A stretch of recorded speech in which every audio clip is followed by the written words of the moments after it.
اللہ تعالیٰ مجھے اور آپ کو اس بات کی توفیق دے، اس قرآن مجید کی عظمت کا انکشاف ہو ہم پر کسی ادنا سے ادنا درجے میں، اس درجے میں تو ہو جائے کہ پھر کسی اور چیز کے پڑھنے میں لذت محسوس نہ ہو۔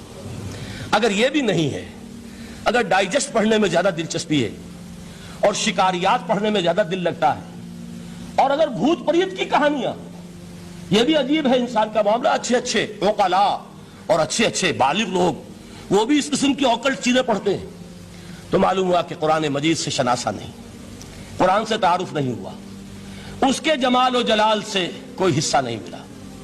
اگر یہ ہو جائے کم سے کم، جیسے کہ کہا تھا انہوں نے، وہ جو سبع معلقہ کے شاعر ہیں آخری، اب عاد القرآن، کیا قرآن کے بعد بھی گنجائش ہے کہ اب میں شعر کہوں؟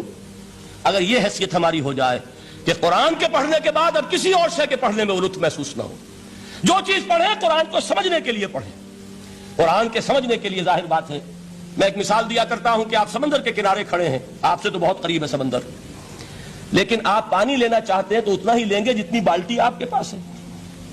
سمندر میں پانی کی کمی نہیں ہے، لیکن آپ کی بالٹی، پھول کھلے ہیں گلشن گلشن، لیکن اپنا اپنا دامن، گلشن میں پھول کی کمی نہیں ہے، میری جھولی چھوٹی ہے، کیا کروں؟ تو اگر آپ کا ظرف ذہنی چھوٹا ہے تو قرآن سے کتنا کچھ اس میں اڈیل لیں گے۔ ظرف ذہنی وسیع ہونا چاہیے، آپ کے ذہن کے اندر وسعت ہو، اور یہ وسعت ذہن جو ہے یہ پیدا ہوتی ہے دوسرے علوم سے۔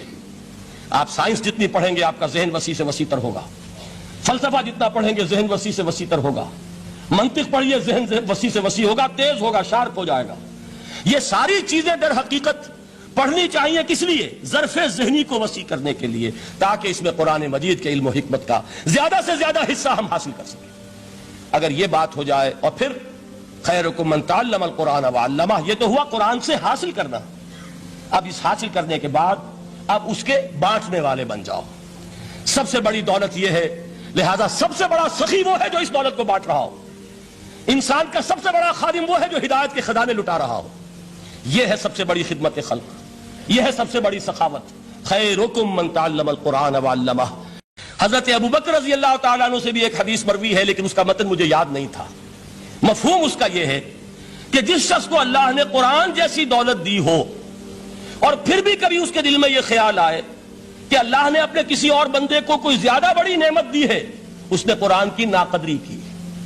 کسی ملینئر کو دیکھ کر اور بلینئر کو دیکھ کر، کسی کا بہت بڑا محل دیکھ کر اگر تمہارے دل میں یہ خیال آیا کہ یہ دولت بڑی ہے اس دولت سے جو تمہارے پاس ہے قرآن کی، تو تم قرآن کی قدر و قیمت سے واقف نہیں، تمہیں معلوم کیا کہ یہ کتنی بڑی دولت ہے۔ یہ در حقیقت شرح ہے اسی انہی الفاظ قرآنی کی کہ فَبِذَلِكَ فَلْيَفْرَحُوا هُوَ خَيْرٌ مِّمَّا يَجْمَعُونَ۔ جو کچھ دنیا جمع کرتی ہے، جن کو قیمتی اشیاء سمجھ کر لوگ جمع کرتے ہیں، ان سے کہیں بڑھ کر قیمتی یہ قرآن ہے۔